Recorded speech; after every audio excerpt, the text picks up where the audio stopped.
اور وہ وقت یاد کرنے کے قابل ہے جب تمہارے پروردگار نے فرشتوں سے فرمایا کہ میں زمین میں اپنا نائب بنانے والا ہوں۔ انہوں نے کہا کیا تو اس میں ایسے شخص کو نائب بنانا چاہتا ہے جو خرابیاں کرے اور کچھ تو خون کرتا پھرے؟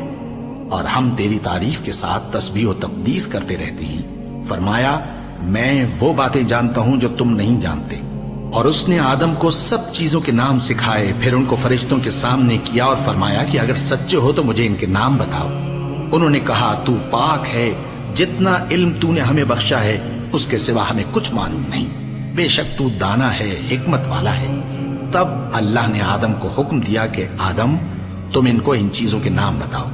سو جب انہوں نے ان کو ان کے نام بتائے تو فرشتوں سے فرمایا کیا میں نے تم سے نہیں کہا تھا کہ میں آسمانوں اور زمین کی سب پوشیدہ باتیں جانتا ہوں، اور جو تم ظاہر کرتے ہو اور جو پوشیدہ کرتے ہو سب مجھ کو معلوم ہے۔